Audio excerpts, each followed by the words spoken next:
Cek ya, assalamualaikum warahmatullahi wabarakatuh. Kembali lagi di channel YouTube Eko. Dan di video kali ini Eko akan membagikan pengalaman Eko waktu KKN dalam bentuk podcast.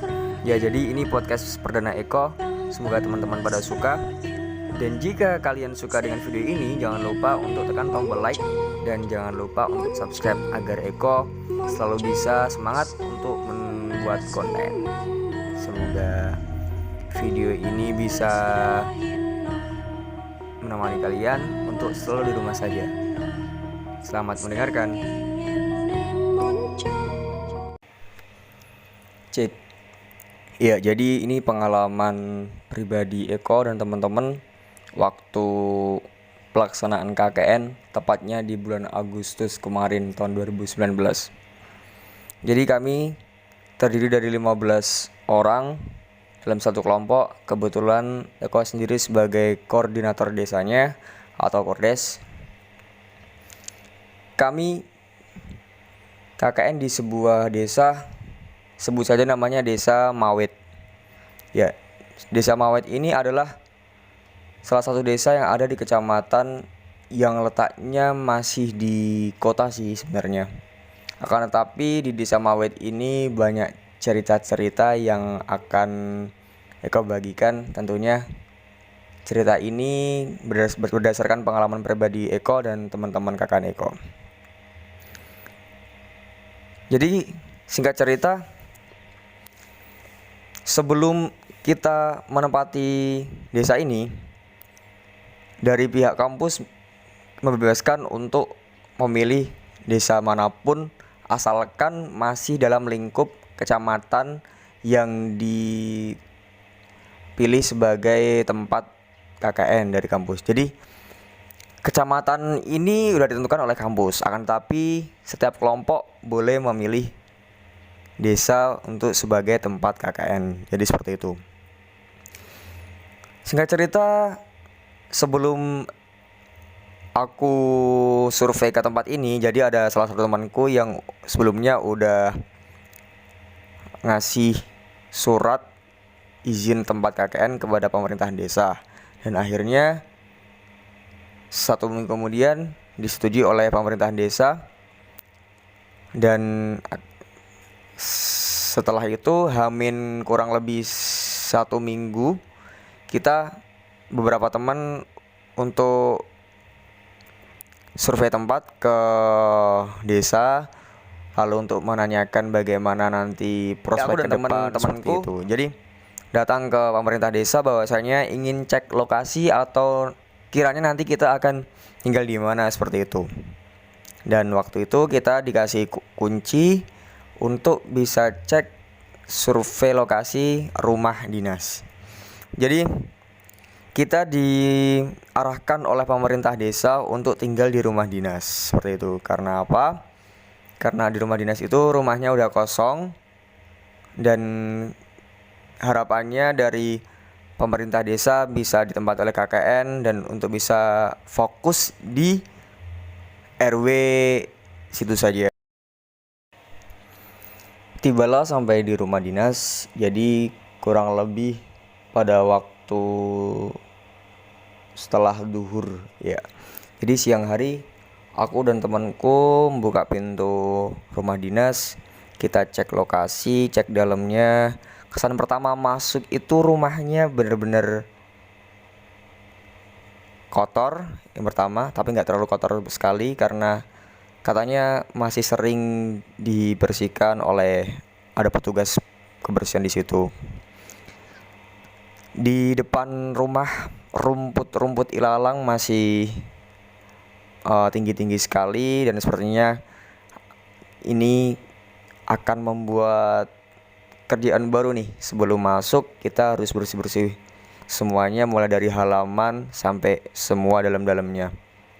Jadi kesan pertama yang aku dapatkan ketika melihat rumah dinas itu adalah rumah yang di ujung, dalamnya kotor, depannya sangat banyak tanaman-tanaman yang udah nggak terawat lagi. Akan tetapi di dalam rumah itu nggak gelap tapi terang karena banyak ventilasi udara seperti itu. Nah jadi rumah dinas ini terletak di sebuah ujung dusun. Di sebelah kirinya musola, belakangnya udah sawah semua, sebelah kanannya ada lapangan voli, terus dulu ada tempat pembuangan sampah, dan paling ujung lagi adalah lapangan sepak bola. Kan tapi di situ ada satu rumah, yaitu rumahnya Bu Marni, sebut saja itu Bu Marni. Dan di depan rumah kita ada rumahnya Pak RT, dan di gang kita cuma ada 3 rumah itu, rumah dinas, rumah Bu Marni, dan rumah Pak RT. Singkat lanjut, kita sowan ke Bu Marni, kita salaman, kita silaturahmi, bahwasanya kita minta izin bahwasanya nanti kurang 1 minggu insya Allah kita akan menempati rumah dinas, kita akan KKN di desa ini. Keluarga Bu Marni menyambut dengan hangat waktu itu, dan Bu Marni cuma berpesan agar nanti teman-teman bisa hati-hati di sini, menempati rumah dinas juga hati-hati. Dan rumah dinas biasanya dulu rame mas, seperti itu. Dulu kalau setiap malam Jumat Kliwon atau apa itu ada masak bersama, ada doa bersama. Tapi ini udah hampir 7 tahun ini nggak ada kegiatan seperti itu karena udah kosong. Dulu awalnya ditempati oleh lurah yang dari jauh seperti itu. Karena lurah yang sekarang rumahnya dekat dengan balai desa, jadi rumah dinas dikosongkan seperti itu. Singkat cerita, hari berganti hari, tibalah kita pada penempatan rumah dinas tersebut. Waktu itu kita masuk bersama-sama dengan ngapel bersama, kita tata semua letak yang nanti kita akan jadikan sebagai kamar, yang nanti kita akan jadikan sebagai ruang tengah untuk bisa rapat seperti itu. Teman-teman pada bilang ini rumahnya sejuk sekali seperti itu. Rumahnya enak ini, dan kebetulan juga agak jauh dari keramaian. Jadi kalau kita nanti mau ada rapat sampai malam, nanti ada tamu sampai malam dari teman-teman kampus, itu nanti nggak ewo kepada warga seperti itu, karena agak jauh dari warga. Jadi teman-teman waktu itu juga ngerasa senang-senang aja, kesan pertama kali datang ke rumah itu. Nah, tibalah sampai di hari kedua. Jadi hari pertama itu kita adaptasi bersama teman-teman, kita belum mengerjain program kerja seperti itu. Hari kedua kita buat papan informasimu seperti informasi struktur kepengurusan posko, jadwal piket masa, lalu informasi majalah dinding informasi kayak program kerja seperti itu. Kita mulai dari setelah maghrib, setelah isya kita lanjut, dan dilanjut lagi sampai jam 10.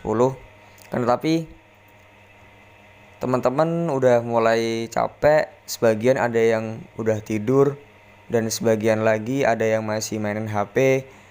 Waktu itu cuma aku sama 2 temanku cowok cewek itu, kita ngelanjutin buat papan informasi. Nah, waktu itu karena kita udah 2 hari udah kenal satu sama lain, sudah bisa kayak saling ejek mengejek, kayak sering ketawa. Akhirnya kita ketawa dengan lepas waktu itu, dan nggak sadar kalau waktu itu udah sampai jam 10 kita tertawa. Nah, dan setiap kita ketawa, setiap teman-temanku ketawa, aku ketawa, ada hal aneh yang aku rasain setiap aku ketawa itu punggung dan perut aku terasa sakit. Sampai aku bilang ke teman-temanku, tolong diam, tapi dengan nada biasa. Kok ini setiap aku ketawa kok punggungku sakit sama perutku ya? Tolong dong, udah nggak usah nggak usah ketawa lagi, udah yuk, udah malam. Aku bilang gitu, sampai aku bilang gitu. Nah, kita lanjut buat sampai malam, dan jam 1 kita istirahat. Nah, di hari yang keempat kalau nggak salah, sebelum seminggu, karena aku orangnya kalau di rumah pagi-pagi itu kalau udah bangun aku selalu jogging. Waktu itu setelah kita jamaah sholat subuh, aku ngajakin teman-teman untuk jogging.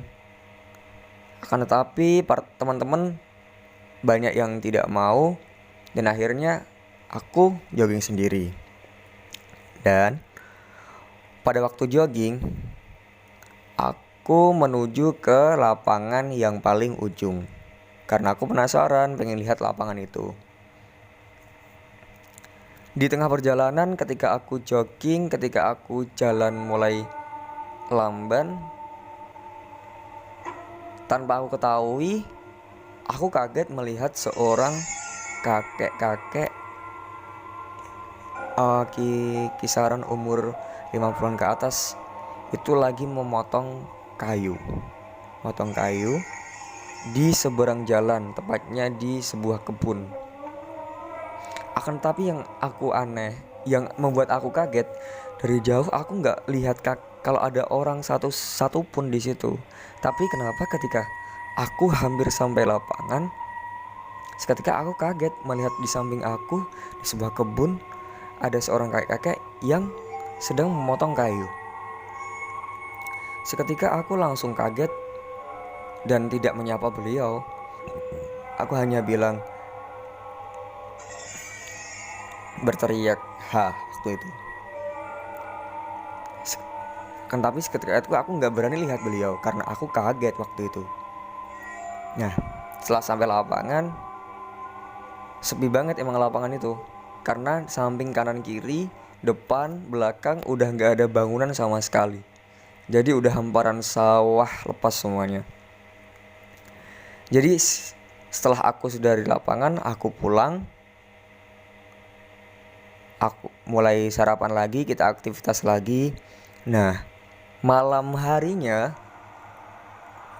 aku ngerasa badan aku meriang, capek, pegel-pegel, semuanya kayak berat gitu yang aku rasain. Aku mikir, kayaknya biasanya kalau aku jogging itu capeknya paling sore, kayak pegel kaki. Habis itu malamnya malah langsung bisa tidur enak.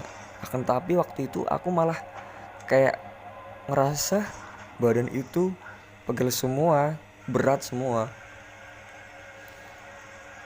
Tapi aku gak ngerasa apa-apa, dan aku gak cerita ke teman-teman kalau bahasanya aku tadi baru lihat kakek-kakek. Di pagi harinya lagi, badan aku makin ngerasa berat. Di pagi hari itu kebetulan ada kerja bakti yang mengharuskan kita yang cowok-cowok harus ikut bantu masyarakat untuk kerja bakti.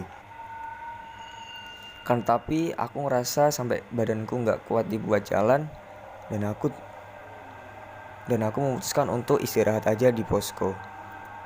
Nah, ketika aku tidur, yang aku rasain itu malah sakit semua. Badan ketika ditidurkan malah ngerasa kayak ada yang narik-narik tulang-tulangku gitu. Jadi berat semua yang aku rasain. Aku cuma bisa ngeluh, teman cewek nanyain, tapi aku cuma ini paling mahku kambuh seperti itu aja. Singkat cerita, waktu duhur tiba, aku dan temanku sholat duhur di musola sebelah posko waktu itu. Dan waktu itu ada bapak-bapak masyarakat situ yang ikut gabung sholat.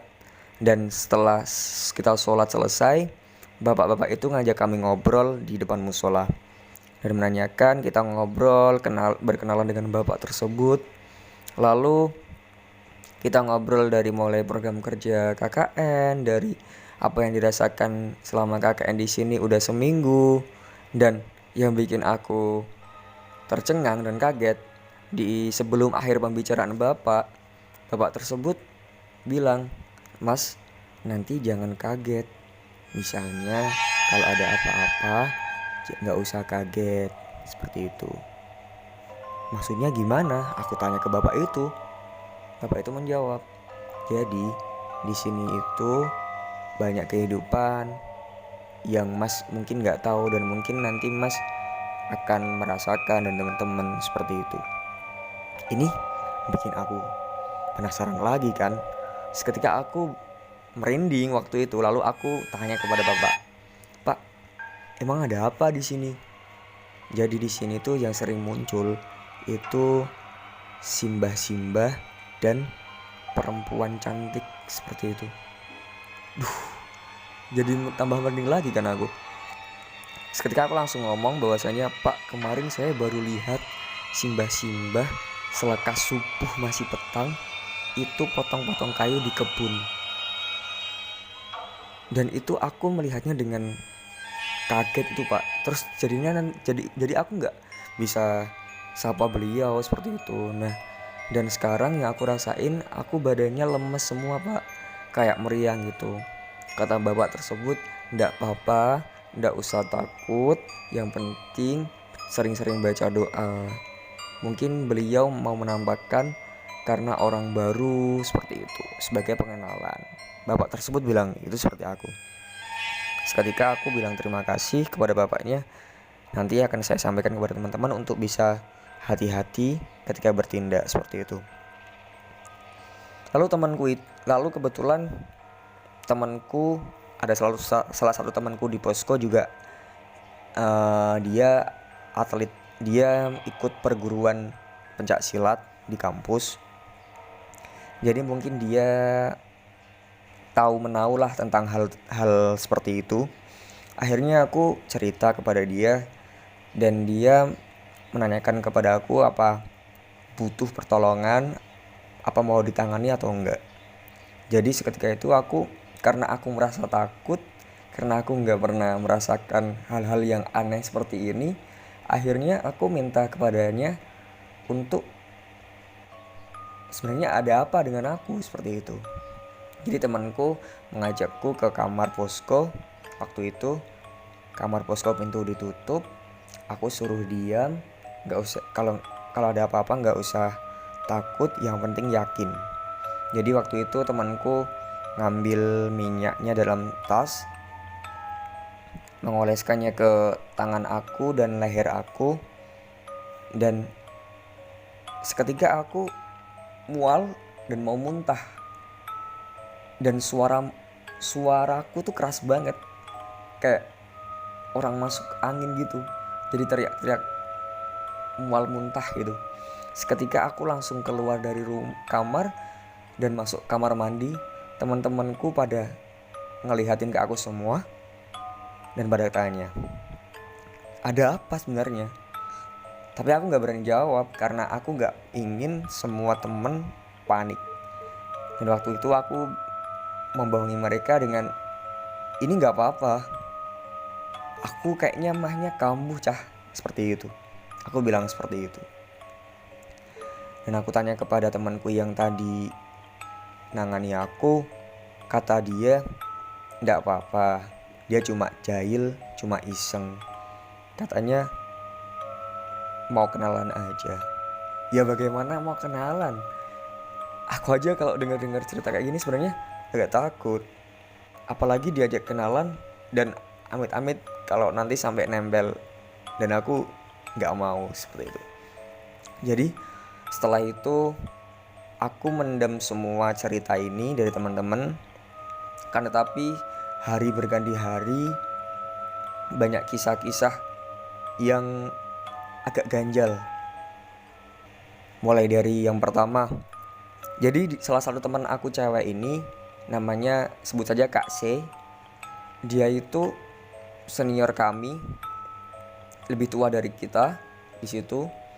Nah, hebatnya dia itu punya dari kakeknya, dia bisa merasakan sesuatu yang kita tidak dirasakan, dan dia juga bisa melihat. Kan tetapi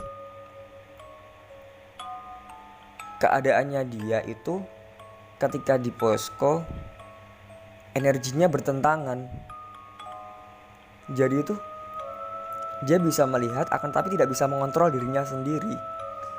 Jadi setiap ia di posko, dia sering pingsan dan dia sering lemes, tiba-tiba pingsan sendiri. Dia sebelumnya dia ngaku ke teman-teman bahwasanya dia sakit asam lambung kayaknya. Iya. Jadi sebenarnya dia tuh sakit. Makanya akhirnya dia memutuskan untuk pulang dan gak ikut KKN. Jadi dia pulang dan waktu itu minta surat dokter dan dikasihkan ke kita bahwasanya dia sakit dan belum bisa join ke posko, akan kembali ke posko kalau kondisinya sudah membaik, seperti itu.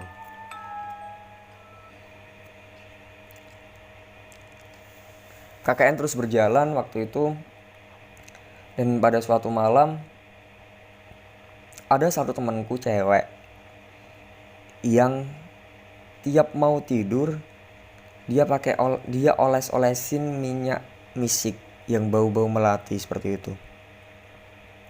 Awalnya aku nggak merasakan karena waktu itu aku nggak tahu kalau ada yang pakai itu. Tapi beberapa orang ada yang merasakan bahwasanya si cewek itu kalau mau tidur pakai minyak misik. Dan beberapa teman juga udah pada negur bahwasanya terutama yang cewek, karena tidurnya di samping cewek-cewek kan, itu udah negur ke dia. Tapi si cewek itu tetap kekeh pakai minyak misik itu dengan alasan katanya suka dengan aroma itu. Ini si cewek aneh banget. Nah, singkat cerita, pada malam ke-10, jadi ada tiga temanku cowok itu yang suka begadang kalau malam. Dia begadang di sebuah ruangan belakang yang sebenarnya itu gudang, tapi di konsep kita untuk bisa jadikan sebagai tempat nongkrong seperti ngopi yang merokok agar nggak tercampur dengan cewek. Jadi itu di rumah dinas di posko itu ada 2 kamar, 1 ruang tengah dan ruang belakang gudang yang kita jadikan sebagai tempat nongkrong itu.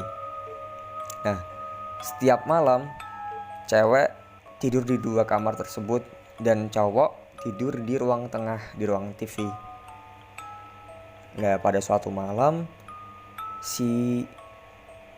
sebut saja Agung, Lukman, dan Daman, ketiga orang tersebut setiap malam selalu ngopi, merokok, dan tidurnya sampai larut pagi, seperti itu. Dan suatu malam ketika kita udah pada tidur, si Agung, Lukman itu masih ngopi dan merokok di ruang belakang.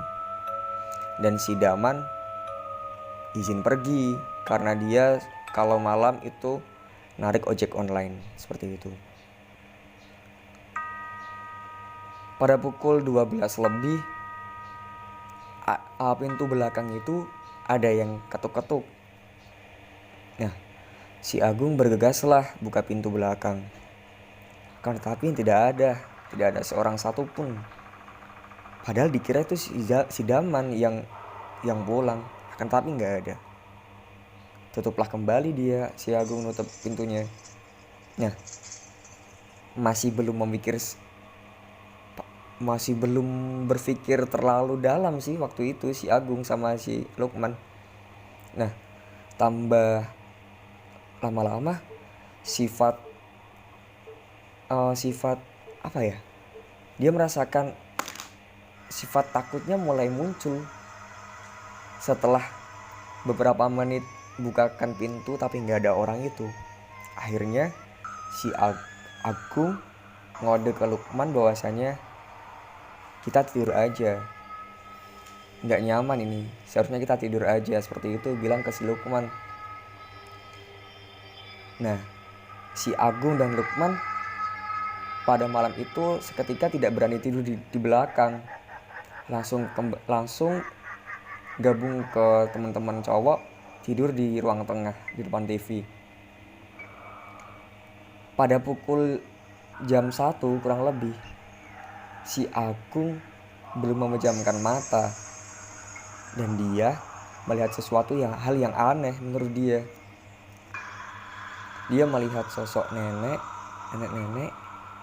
yang memakai kebaya putih, lalu bawahnya pakai jari seperti itu, kayak kain batik seperti orang dahulu itu.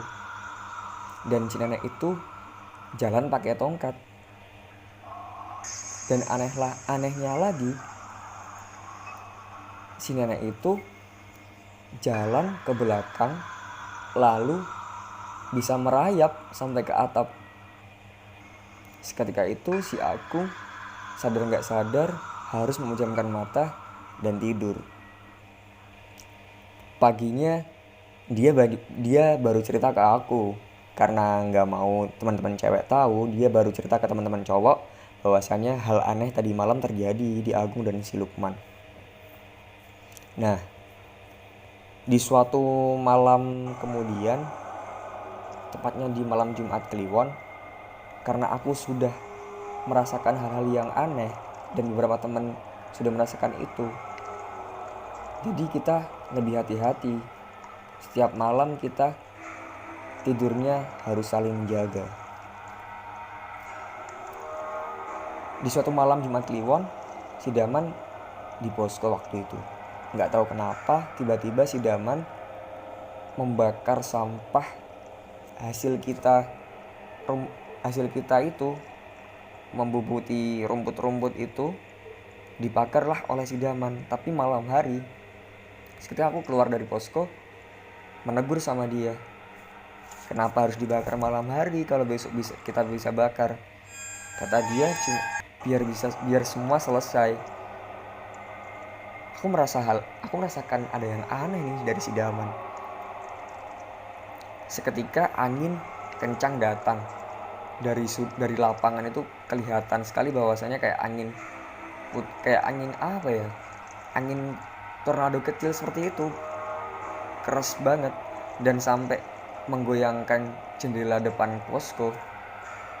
Seketika aku langsung masuk, aku tutup pintunya dan aku kunci, dan aku menenangkan diri waktu itu.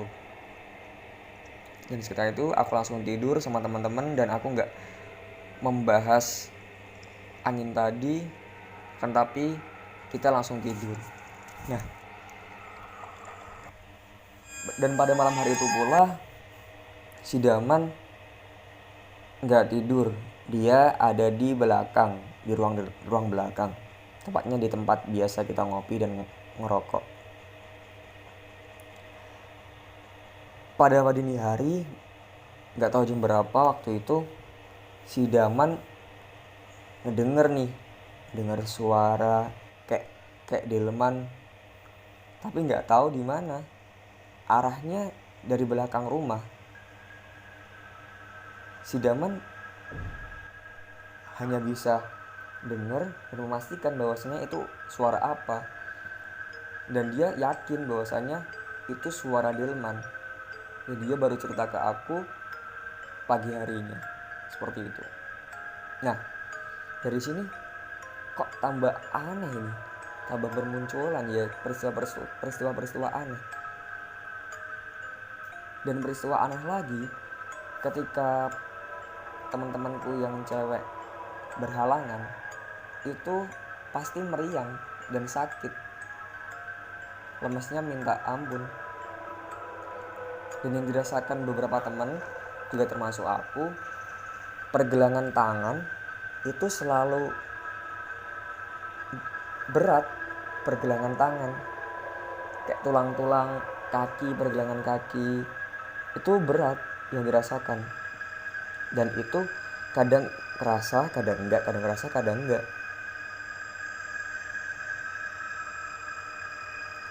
Di kemudian hari, ketika semua cewek pada ngeluh seperti itu, akhirnya aku memutuskan untuk suatu hari kita harus mengobrolkan semua ini. Karena aku sebagai kordes di situ, aku seharusnya bisa bertanggung jawab akan semua ini. Dan langkah ke depan kita harus bagaimana, karena kita banyak yang merasakan tidak nyaman. Amannya aman, tetapi kita merasakan tidak nyaman seperti itu. Jadi suatu malam kita putuskan untuk keluar, kita mencari tempat untuk bisa mengobrolkan tentang ini. Dan waktu itu kita berangkat bareng-bareng, tapi ada 3 cewek yang memutuskan tidak mau ikut. Dia mau di posko aja. Ya udah, kita nggak mau maksa. Akhirnya kita tinggal 3 cewek di rumah, di posko atau di rumah dinas, dan kita yang lain ke tempat kafe untuk ngobrolkan semuanya ini. Kita sampailah di kafe, kita lagi ngobrol semua, kita ungkapkan apa yang kita rasakan. Dan 3 cewek di posko itu teleponlah ke kita dan mengabarkan bahwasanya kalian di mana, tolong kami. Mereka pada ketakutan, dan yang mereka alami, mereka telepon, ternyata di iklan TV itu yang muncul iklan horor terus. Ini suatu hal yang aneh. Kenapa yang muncul iklan horor terus? Dan seketika mereka takut, lalu papan informasi, papan program kerja itu jatuh dari atas, padahal nggak ada angin sama sekali. Seketika itu kita yang ada di kafe cepat-cepat untuk pulang agar semuanya bisa aman, dan yang 3 teman cewek tadi itu nggak ketakutan. Akhirnya setelah kita bahas semuanya di situ, bahwasanya aku mulai mengaku dan teman-teman juga ngaku kalau ada hal yang aneh. Terus kita pulang ke posko, dan kita di posko mengobrolkan lebih lanjut tentang hal tadi. Kita harus memutuskan bahwasanya kita harus pindah. Dan akhirnya aku dan teman-teman sudah ngobrol sama pemerintah desa, sama RW, sama Bu RT, bahwasanya kita udah nggak nyaman, kita harus pindah. Walaupun itu pindah tempat tidur nggak apa-apa, asalkan kita malamnya nggak di situ. Dan ternyata dari pemerintah desa juga udah pernah bilang bahwasanya ternyata kita tuh udah kasih wejangan sebenarnya pada waktu kita penerimaan peserta KKN waktu itu. Salah satu staf desa bilang ke salah satu dari teman kita bahwasanya nanti kalau di rumah dinas hati-hati, dijaga sikapnya seperti itu. Dan ternyata semuanya diceritakan oleh pemerintahan desa, bahwasanya dulu juga pernah ada, kata beliau, ketika rumah dinas itu baru-baru awal-awal, itu ada orang yang mau panen, kan di situ ada banyak sawah tuh. Ada pekerja di sawah itu yang sedang istirahat di situ di rumah dinas. Nah, ketika mau istirahat, banyak banyak itu, banyak serangga tuh di situ, banyak kecoa di lantai. Seketika mau ambil mau ambil sapu, si bapak petugas itu mau ambil sapu dengan tujuan mau menyapu agar bisa dibuat tidur seperti itu. Karena tapi ketika mau disapu, semua kecoa dan serangga itu hilang. Aneh kan? Jadi cerita dari pemerintah desa ke kita itu. Nah, lanjut lagi. Setelah kita mendapat izin dari pemerintah desa bahwasanya kita boleh pindah kalau malam kita bisa tidur di kos, akhirnya kita pindah.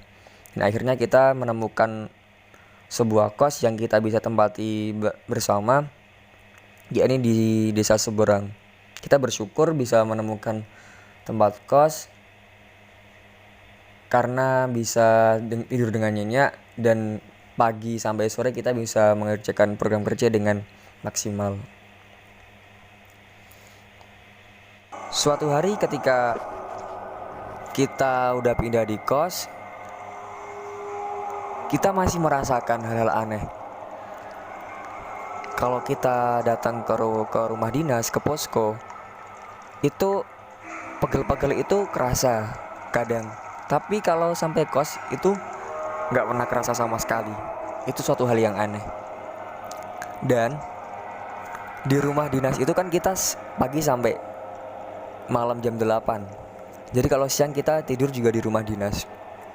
Dan anehnya lagi, di cuaca sepanas apapun di rumah dinas itu, kalau kita tidur di 2 kamar tersebut, itu rasanya nyenyak, seger, dan gak pengen bangun. Padahal kita gak ada yang kita bawa kipas cuma 1, dan itu dikasih di ruang di kos semua. Jadi kita gak pakai kipas kalau di rumah dinas. Karena tapi kita nyaman, sejuk. Tapi kalau selepas kita bangun dari kamar itu, kita ngerasa badan kita pegel-pegel semua, capek semua. Dan itu semua merasakan. Nah, di minggu ketiga, salah satu teman cewek dari kita ada yang sakit. Dan sakitnya tuh sampai lemes dan pita suaranya nggak keluar sama sekali. Akhirnya dia memutuskan untuk izin untuk pulang, untuk periksa, karena ngerasa ini harus diperiksakan ke dokter seperti itu. Akhirnya dia pulang ke rumahnya kurang lebih 3 hari, dan dia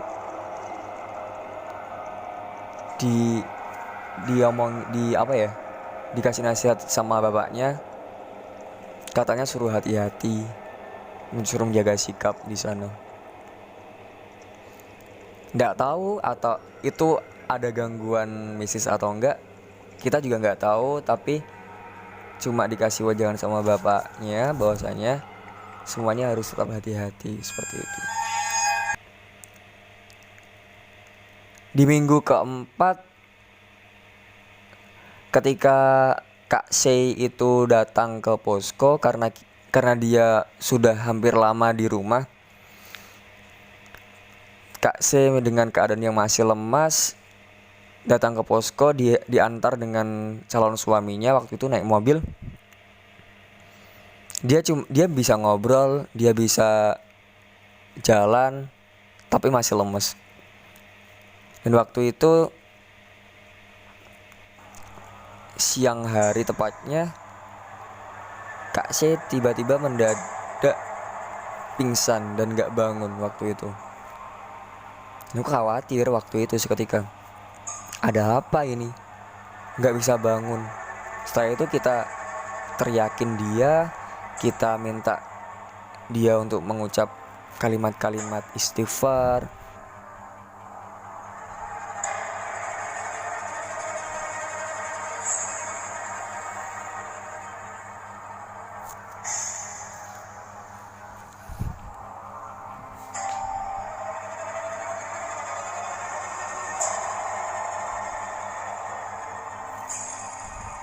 kita bacakan surat-surat yang semampu kita kan. Dan alhamdulillah dia mulai sadar, mulai membuka matanya.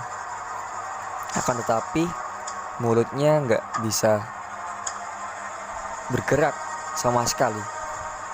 Jadi dia ingin berkata apa, tapi mulutnya nggak bisa bergerak. Dan aku memutuskan untuk dibawa pulang aja, istirahat di rumah aja dulu, nggak apa-apa. Karena kami rasa kalau Kak C kesini nanti malah kondisinya tidak membaik, malah bikin teman-teman jadi takut seperti itu. Akhirnya waktu itu kita memutuskan untuk membawa pulang Kak C ke rumahnya dengan diantar calon suaminya waktu itu. Jadi selepas rumah pun mulut Kak C nggak bisa berbicara, dan dia cuma bisa ngabarin lewat WA aku. Katanya dia cuma bilang ke aku bahwasanya semuanya di situ harus hati-hati. Udah, itu aja pesan dari dia. Cuma harus hati-hati. Jadi aku sampaikan kepada teman-teman untuk tetap menjaga sikap, tetap hati-hati seperti itu. Dan di hari selanjutnya, waktu Kak saya udah mulai sadar, aku coba telepon, aku coba hubungi dia. Dia bisa kembali ke kos lagi kapan? Karena ini udah hampir H-10 waktu itu kita akan selesai KKN. Setelah dia kembali ke posko, setelah dia merasa sehat semua, akhirnya dia cerita ke aku bahwasanya dia itu bisa merasakan semuanya. Dia dipunyai keistimewaan oleh kakek buyutnya. Dia bisa melihat semuanya. Jadi dia memberanikan diri untuk cerita ke aku agar supaya untuk kehati-hatian kita.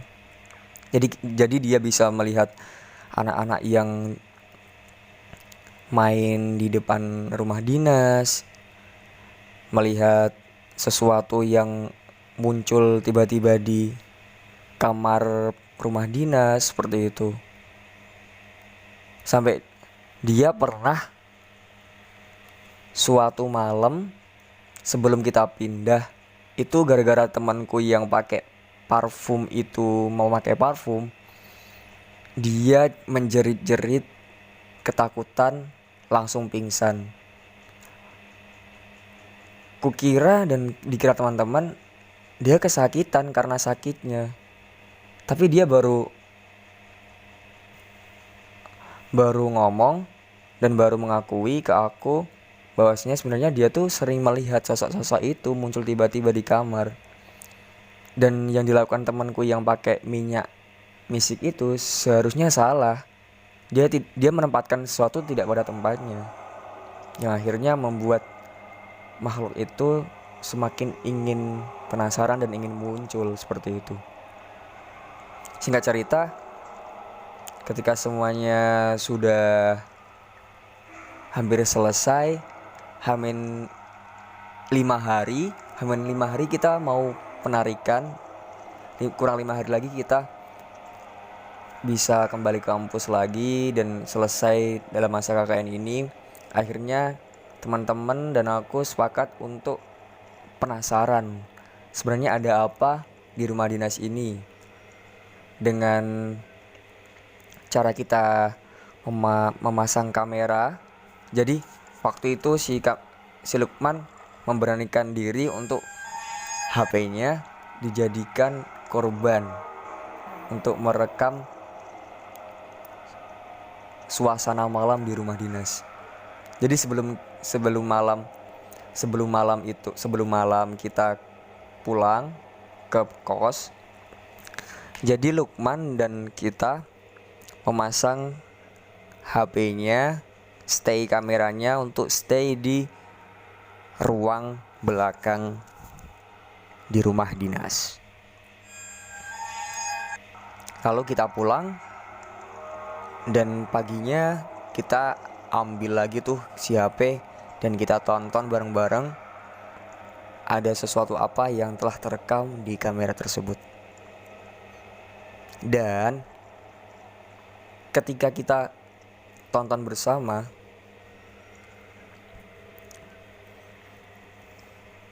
ada beberapa suara yang membuat kita tercengang waktu itu.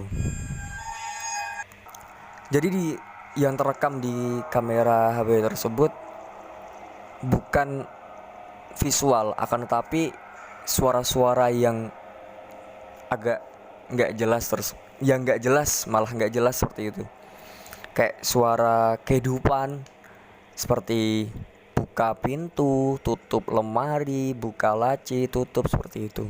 Tapi nggak sering, dan itu jedanya lama-lama. Dan yakin nggak yakin sih, seperti kayak ada orang ngobrol, tapi itu laki-laki tua suaranya seperti itu. Tapi antara yakin nggak yakin.